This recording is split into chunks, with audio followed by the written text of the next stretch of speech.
제품 만드는 거는 어렵지 않다. 소비자들의 본질적인 그 욕망이 있잖아요. 나만의 아이디어를 10%만 넣어서 많이 팔았어요. 또 많이 팔았어요. 컨테이너 한 2개 팔았어요. 저만의 팁을 조금 이제 공유드리는 시간이 될 것 같고요. 제품을 이제 만드는 방법에 대한 이야기를 결국 해볼 텐데, 만드는 거가 쉬워요. 제품 만드는 건 어렵지 않아요. 아이템 찾는 게 더 어려워요. 시간을 보면 만드는 과정이 되게 길고 어렵게 느껴지는데, 진짜 중요한 거는 사실 아이템을 찾는 게 제일 중요하고, 만드는 거는 제가 진짜 영상 짧게 갈 수 있을 만큼 정말 쉬워요. 제품을 진짜로 제조사랑 협의해서 내가 생각한 제품이거나 가족 의류라든지 가족 티라든지 이런 거라도 만들어 본 적 있어요? 학교 다닐 때 체육대회 그런 거. 네. 그러니까 누구나 생각해 보면 다 만들어 본 경험이 있어요. 만드는 게 어렵지가 않아요. 예를 들어서 아까 제가 면도기 얘기 나왔고 휴지 얘기 나왔잖아요. 어떻게 만들래요? 시장 조사 시장 조사 다 했어요. 네. 그럼 이제 어떻게 할래요? 뭐 만들고 있는데 가서 찾아가지고 맞아요. 단가 찾아가가 협의하고 단가 협의하고 줄게. 그렇게 해서 다 만들면 돼. 그러니까 만드는 건 어렵지가 않아요. 그렇게 해서 단가 협의하고 하는 걸 어떻게 조심해야 되는지, 어떻게 해야 되는지 저만의 팁을 조금 이제 공유드리는 시간이 될 것 같고요. 순서는 제품이랑 상품, 또 국내에서 만드는 방법, 해외에서 만드는 방법, 또 나만의 방식을 약간 다른 거 만드는 방법, 이야기를 나눠볼게요. OEM, ODM은 혹시 차이가 아세요? OEM은 주문자 생산 방식이라고 우리가 배웠죠. ODM은 생산사 생산 방식 이렇게 배웠죠. 그래서 OEM은 부자재를 우리가 사서 주는 방식, 개발을 우리가 주도하는 방식. ODM은 공장에서 다 만들어져 있는 거를 우리가 가지고 와오는 방식. ODM과 소싱의 차이는 뭘까요? 소싱은 약간 도매에서 갖고 오는 느낌이고, ODM은 공장에서 갖고 오는 정도의 차이가 있겠죠. 거의 비슷하기도 하지만 작은 차이도 있습니다. 제품과 상품은 구분하실 수 있어요? 브랜드 붙이면 상품 아니에요?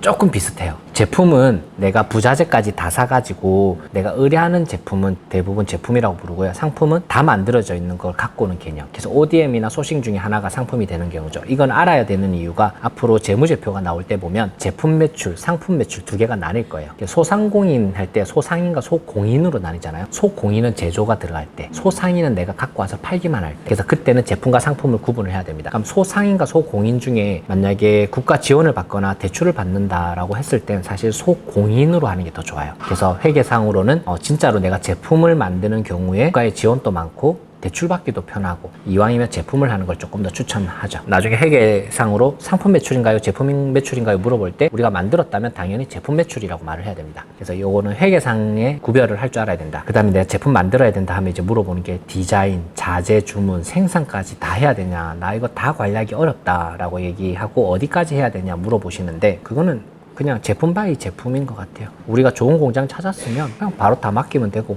세상에 처음 보는 제품이면 어쩔 수 없이 우리가 다 해야죠. 제품마다 다 다르다. 그럼 여기서 제일 중요한 거는 뭐냐 보면, 경험이 많은 공장 찾는 게 사실 제일 중요한 것 같아요. 나랑 협의가 잘 되는 공장도 중요하지만, 그거보다도 경험이 많이 있어서 내 사업의 퀄리티를 올려줄 수 있는 공장만 찾아낼 수 있다면 충분히 가능하다. 난이도는 당연히 소싱이 제일 쉽고, 그 다음에 ODM이 쉽고, 그 다음에 OEM이 어려워지기 시작하고, 자체 생산을 추천하진 않지만 가장 어려운 방식인 것 같습니다. 한국에서는 소싱한 제품은 아이디어를 뺏길 경우가 좀 많아요. 한국에서 소싱하는 건 사실 잘 권하지 않고, 한국에서 무조건 ODM, OEM 하고 계약서 잘 써야 돼요. 내 아이템 뺏기지 않으려면. 그래서 계약서에 내가 만든 아이디어나 제품을 다른 곳에 절대 공유하지 않는다라는 계약서 꼭 써갖고 생산해야 되고, 자체 생산하는 것도 사실 한국에서는 굳이 할 필요 없는 것 같아요. 왜냐면 생산해서 그 가격 낮춰야 되는데, 생산하려면 중국 가든지 아니면 어쨌든 초기에는 생산은 잘 안 하겠죠. 한국에서 제품 개발하는 방법, 제일 쉬운 방법, 기존 제품이랑 유사 제품 생산 공장에 연락하면 되겠죠. 그럼 공장은 어떻게 찾을래요? 인터넷 검색해서 잘 안 나와요. 제조공장 의외로 잘 등록 안 돼 있어요. 옛날에는 대한상공협회인가 거기에 보면 제조사 리스트가 쫙 있었어요. 거기 전화하는 방식이 있긴 있었어요. 이제는 그건 안 되고, 어쩔 수 없이 제일 많이 하는 방식이 마트 같은 데 가서 내가 실리콘을 만들 거면 실리콘 코너를 가서 거기 보고 제조사 이름이 다 있죠. 그래서 요즘 홈페이지 다 있으니까 제조사명 다 적어오면 되죠. 그 다음에 인터넷으로 서칭할 때는 저는 제일 많이 하는 게 카페랑 지도 검색을 제일 많이 좀 해요. 지도로 검색을 하면 공장은 공장끼리 좀 모여 있거든요. 한 공장을 찾았는데 알고 보면 3개, 4개 엮어서 찾을 수 있죠. 지도 검색이나 카페, 인터넷 서칭해서 공장 찾으면 됩니다. 정말 쉽죠. 그렇게 해서 다 부딪히면 돼요. 그런데 중요한 건 공장에서 미팅하는 팁이 중요한 거죠. 이건 제가 뒤에 있으니까 뒤에 한 번 더 설명드릴게요. 해외에서 소싱하는 방법. 알리바바 1688 타오바오 잘 모른다고 하셨죠? 다른 영상에서 자세하게 다룬 게 있거든요. 그거 보시면 좋고, 제가 짧게 한번 3개 구분하자면, 알리바바라는 그룹, 마윈이 만든 그룹이 있어요. 그 그룹에서 3개를 만들었어요. 본사는 하나인 거지. 자회사의 개념으로 3개가 있어요. 그 중에 알리바바는 B2B 공장으로 해서 영어로 돼 있어요.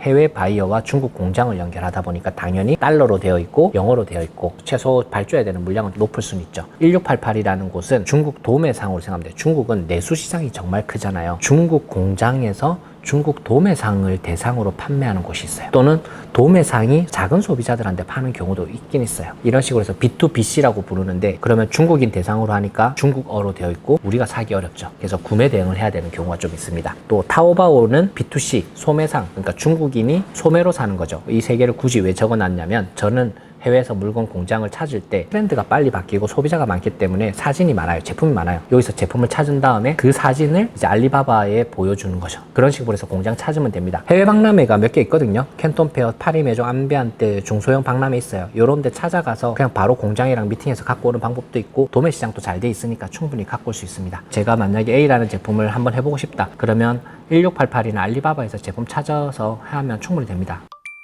제일 중요한 건 공장이랑 미팅하는 방법입니다. 공장 미팅할 때 내 마음대로 끌고 갈 수 있는 방법. 공장 리스트를 먼저 한 10개 정리합니다. 그리고 A, B, C 등급으로 나눠요. A 등급은 규모가 크고 퀄리티가 좋고 무조건 내가 하고 싶은 공장. B는 유사한 제품을 만들어 본 경험이 있는 공장. C는 자재 공장. 그러면 어디부터 연락을 해야 되냐면 연락은 거꾸로. 자재 공장부터 연락해서 사장님 제가 아무것도 모르는데 도와주세요. 종이 제품을 만든다. 그러면 종이 공장을 찾아가서 이야기를 한 거죠. 그러면 왜 찾아왔냐? 제가 종이 공부를 하고 싶다. 사장님 좀 도와주세요. 공장 사장님이 약간 우악스러운 느낌이 있는데 사실 되게 순하고 되게 착한 분들이 많아요. 이게 정말 잘 가르쳐줘요. 제품 제조는 요때 여기서 전문가로서 배우면 돼요. 공장 사장님 찾아가서 자재 사장님 찾아가서 무조건 배우면 정말 잘 가르쳐주세요. 그러면서 진짜로 생산까지 가면 너무 좋고 그렇게 해서 작은 공장 찾아가서 내가 아무것도 모르는 척 하면서 계속 배워서 내가 제조로서의 기본 지식을 쌓고 이제 B등급 공장 가서는 이제 도움을 구하러 간 것처럼 하지만 그때 이제부터 협상하는 연습을 해야 돼요. 사장님이 뭐 10,000원 불렀다. 사장님 제가 돈이 없는데 7,000원을 하려면 어떻게 해야 돼요? 물어보면 이제 사장님 가르쳐 주죠. 아 이거는 큐비티가 2개로 하니까 그렇다. 큐비티를 4개로 해라. 금형을 4개로 팔아. 초기 비용은 얼마가 더 들지만 생산 비용은 낮아진다. 등등등 많은 정보를 주세요. 그렇게 해서 B등급 공장을 갔을 때는 도움을 구하지만 협상하는 연습을 좀 해야 돼요. 견적을 무조건 받아.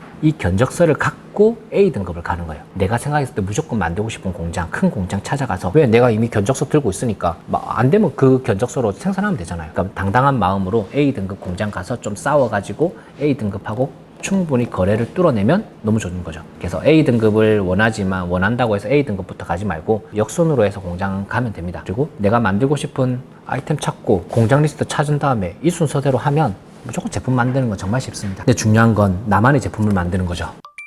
성공하는 아이템으로 만드는 게 중요하잖아요. 제가 이전 영상부터 여러 개가 있는데 그 중에서 한두 가지 제일 쉽게 쓰는 거 한두 가지만 오늘 드리고 나머지는 계속 앞으로 제가 유튜브 계속 찍을 테니까 거기서 배우시면 좋을 것 같습니다. 우선 아이디어나 특허 내는 방법이 있고 두 번째는 기능을 추가하는 방식은 연필이랑 지우개 더하면 새로운 제품 나왔잖아요. 그런 것처럼 전혀 어울리지 않을 것 같은 제품 2가지를 뽑아가지고 더해가지고 아이디어로 만드는 방법이 있어요. 그런 식으로 해서 기능 추가하는 방식이 2가지가 제일 흔한 방식이고 세 번째 디자인 변경하는 것만으로도 우리가 신제품 만들 수 있어요. 이 제품 본 적 있어요? 흰 색깔 후라이팬 얼마 전부터 유행했어요. 그러니까 제가 신제품이라고 할 때 색깔이나 디자인 변경하면 신제품 핵심 아이템으로 잘 안 봐줘요. 그런데 성공할 때가 몇 번 있어요. 성공하는 사례가 몇 번 있죠. 이 제품 같은 경우 되게 성공했고 이 회사가 이제 수천억 매출이 나오고 이 제품만으로도 수백억 매출을 만들어내는 케이스였죠. 제가 수년 전에 우리나라에서 제일 유명한 제조용품 회사에서 잠시 일을 했었는데 그때 흰 색깔 후라이팬이 세상에 존재할 수 없었어요. 그때는 다 까만색이 존재했어요. 왜게요? 탄 게 그게 보이니까 정답. 네. 정답. 맞아요. 옛날에는 가스불이었잖아요. 네. 가스불에다가 흘러 넘치면 다 타버리니까 그래서 무조건 후라이팬은 양끝면은 다 검은색 또는 짙은 남색, 짙은 빨강색 이런 것들만 있었죠. 근데 요즘에는 시대가 변했죠. 어떻게? 인덕션으로. 인덕션으로 흘러 넘쳐도 타진 않는 거야. 닦으면 되는 거죠. 요즘에 사진이랑 SNS가 중요하잖아요. 그래서 까만 데다가 그 요리를 올려서 사진 찍으면 안 예쁘잖아요. 흰색에다가 찍어야 예쁘잖아요. 그래서 이제 이런 문화가 바뀌었고 또 배달 음식이 많이 생기기 시작하면서 요리 자체 하는 횟수가 줄었죠. 많이 쓰지 않으니까 흰 색깔 써도 되는 거죠. 또 이제는 인테리어랑 취향이 많이 바뀌었고 또 더 중요한 거는 요즘 젊은 분들은 이제는 작은 브랜드를 살 수 있어요. 무조건 큰 브랜드라고 사지 않아요. 내 마음에 든다면 작은 브랜드도 사죠. 그래서 우리가 지금 작은 브랜드를 만드는 연습을 하고 그래서 우리도 가능성이 있는 거죠. 그냥 아무 제품이나 색깔 바꾼다고 신제품이 되진 않습니다. 그런데 이거를 왜 색깔을 바꾸면 신제품이 될까를 생각을 하면 아이디어를 얻을 수 있는 경우가 많아요. 많아요. 유사 제품 아무거나 갖고 와서 색깔 바꿔서 런칭하면 안 되지만 전혀 어울리지 않는 색깔로 바꿨을 땐 성공하는 경우가 상당히 많습니다. 패키지 변경만으로도 성공하는 사례가 많아요. 빈백이라고 해서 쇼파처럼 생겼는데 스티로폼 알갱이 들어있는 의자 있잖아요. 예. 그거 저 소분해서 팔아가지고 생각보다 돈 많이 벌었어요. 사올 때는 100리터로 사온 다음에 소분은 30리터로 소분하는 거죠. 그렇게 해서 30리터 소분만 해서 팔아도 충분히 나올 수 있어요. 또 처음 보는 상품도 신제품, 나만의 제품으로 만들 수 있어요. 나만의 제품으로 만들고 싶은데 아이디어를 못 찾겠다. 그러면 앞에서 보지 말고 저 뒤로 가서 처음 보는 것들 있죠. 해외 사이트도 좋지만 처음 보는 사이트를 보면 좋아요. 예를 들어서 제가 도벨이라는 제품이 있었는데 띵동 누르면은 저기서 올리는 거 있죠. 초인종 같은 거. 제가 20년 전에 초인종을 팔았어요. 그런데 많이 팔았어요. 그리고 10년 뒤에 초인종을 신제품이라고 또 팔았어요. 또 많이 팔렸어요. 요즘에도 초인종을 신제품이라고 해서 팔아도 잘 팔릴 것 같아요. 왜냐하면 그 약간의 유행과 흐름이 있고 사용 방식이 바뀌어요. 옛날에는 집이 주택에 살았잖아요. 대문에서 띵동 하면 저 안에서 하는 제품이 필요했고, 근데 한 10년 전에는 복층이 약간 유행했어. 그러면서 집이 커졌죠. 40평, 50평이 유행했거든요. 주방에서 엄마가 띵동 누르면 첫째 방에서 알림이 울리는 거야. 나와서 밥 먹으라고. 이런 재미를 넣어갖고 팔았는데 팔렸다니까요. 컨테이너 한 2개 팔았어요.